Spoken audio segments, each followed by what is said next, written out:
Hello, sou o Teacher Murilo, bem-vindo ao canal MPO English Teachers e hoje nós vamos falar sobre personal pronouns.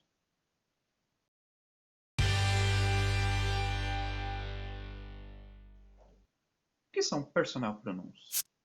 Então, personal pronouns são os pronomes pessoais que utilizamos para conjugar os verbos em inglês.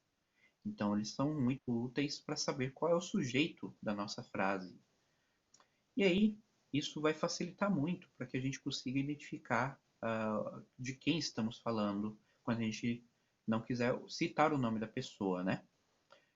No inglês, nós temos 7 personal pronouns, que são eles o I, you, we, they, he, she e it. Então, nós conhecemos bastante eles, porque geralmente estudamos eles com o verbo to be, e hoje a gente vai estudar eles um pouco com outro verbo.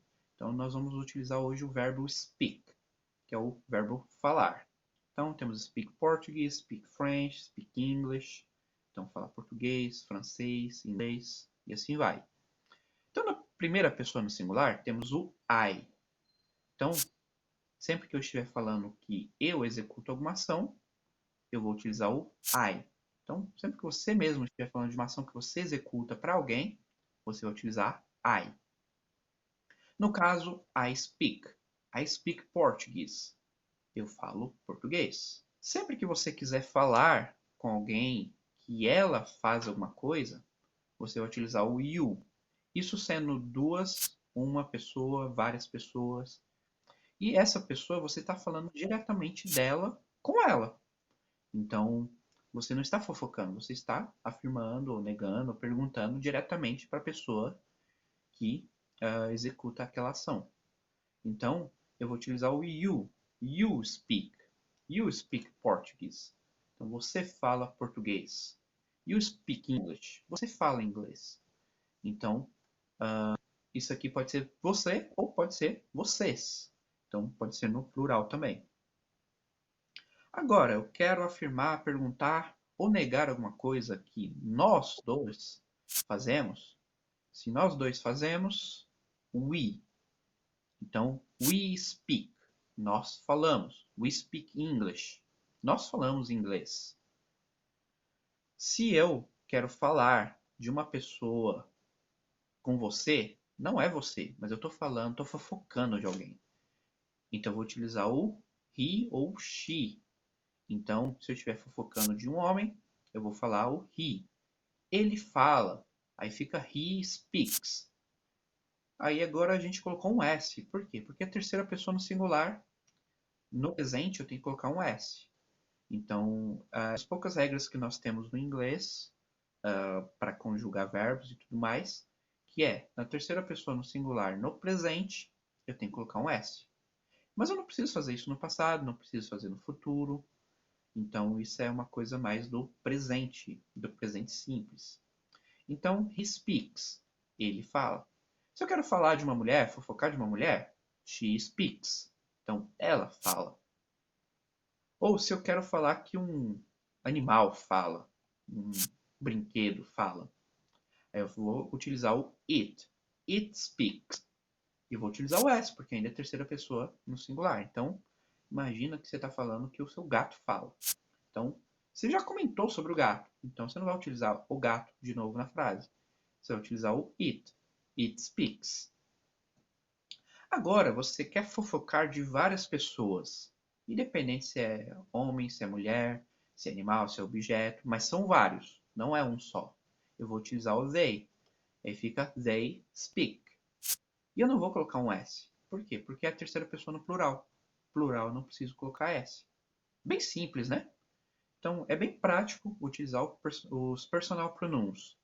É uma questão de treinar, de fazer frases, de fazer perguntas, negações e tudo mais. Então, quando queremos conjugar os verbos na afirmação, nós vamos utilizar o pronome e o verbo.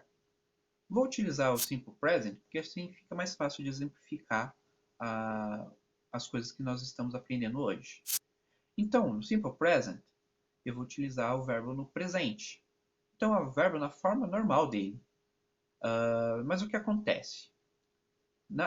O verbo eu só vou utilizar uma forma diferente se ele estiver na terceira pessoa no singular. No caso, terceira pessoa do singular, he, she, it. E aí, geralmente, você vai acrescentar um S. Lembrando que essas regras não vão se aplicar ao verbo to be. O verbo to be, a gente vai ter uma aula sobre isso, de como conjugar com o verbo to be, porque é uma coisa bem simples, mas é uma coisa que é específica dele, de como a gente conjuga ele.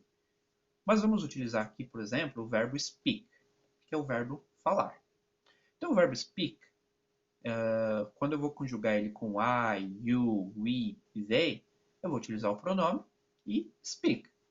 I speak, you speak, they speak, we speak.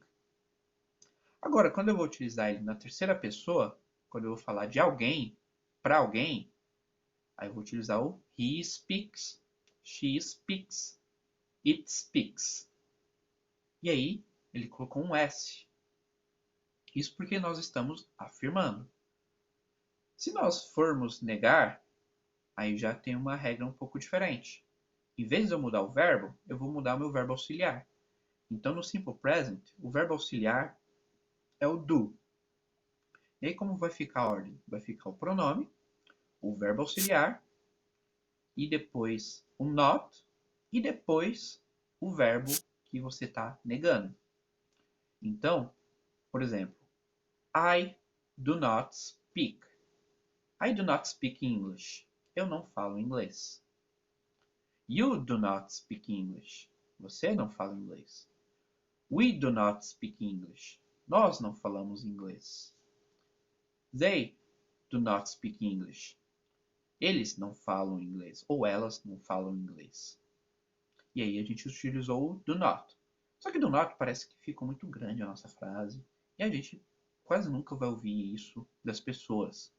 Então tem uma forma contraída de utilizar isso. Que ele fica o don't. E o T ele é quase mudo. Então você vai juntar o do not e vai ficar don't. E esse T a gente quase não pronuncia. Então ele fica bem oculto, mas a gente vai ter o som do don't. E é bem fácil. I don't speak English. You don't speak English. We don't speak Spanish. They don't speak French. Por exemplo. E aí a terceira pessoa que fica faltando, né, na nossa negação. Então, como estamos utilizando o verbo auxiliar do, na terceira pessoa ele vira does. E aí fica he does not speak French. She does not speak Chinese. E digamos que seu gato fale. It does not speak Japanese. Então, ficou does not, que também não é comum. Então, como vai ficar na forma contraída? He doesn't speak French. She doesn't speak Spanish. It doesn't speak Germany. Então, esses são os exemplos que a gente vai ter com speak. E o speak ele não muda, não acrescenta S. Quem muda é o do para does. Isso foi para negarmos. Lembrando que não estamos negando o verbo to be aqui, então o verbo to be ele tem uma regra específica. Agora nós vamos fazer perguntas. Então as perguntas já tem uma regra um pouco mais interessante, um pouco mais simples de entender. Porque quando você vai perguntar, você vai colocar o do ou does antes do seu pronome e verbo. Então, eu vou perguntar para alguém, e as perguntas que eu sempre faço vão ser direcionadas para alguém. Então, do you speak English? Você fala inglês? Does she speak English? E a gente usa does, por quê? Porque é terceira pessoa no singular. Does she speak English? Ela fala inglês? Do they speak English? Eles falam inglês? Então, percebe que aqui a gente utilizou o verbo auxiliar primeiro, depois o pronome e depois o verbo. Então é bem simples de conjugar depois que você sabe todas essas coisas. Parece que é um monte de informação, mas você vai ver, vai colocar no papel, isso aqui fica muito claro, muito simples. Isso é bem tranquilo de se aprender. E uma vez que você aprender no Simple Present, depois com os auxiliares, você só precisa colocar o auxiliar no passado. Se você for negar e perguntar. E se você for afirmar, você vai colocar o seu verbo no passado. E se você vai colocar no futuro, também você vai colocando os auxiliares no tempo futuro. Isso também é matéria para outro vídeo. Então não se preocupem com tudo isso agora. Se preocupem em criar frases agora, fazer perguntas, fazer negações, afirmações com o Simple Present, com o presente simples, que é o que a gente está aprendendo. Se você quer receber uma lista com 60 verbos comuns de um jeito fácil para aprender, se inscreve no meu site, se inscreve lá para receber informações por e-mail e dá um joinha aí no vídeo para saber que o vídeo está dando certo, que as coisas estão funcionando. Se inscreve no canal, ativa o sininho, siga a gente no Instagram e no Facebook e conte para as pessoas que você aprendeu agora a falar inglês, a falar alguns personal pronouns. E ajude para que outras pessoas também saibam desse vídeo, tá bom? Então, see ya! Até o próximo vídeo.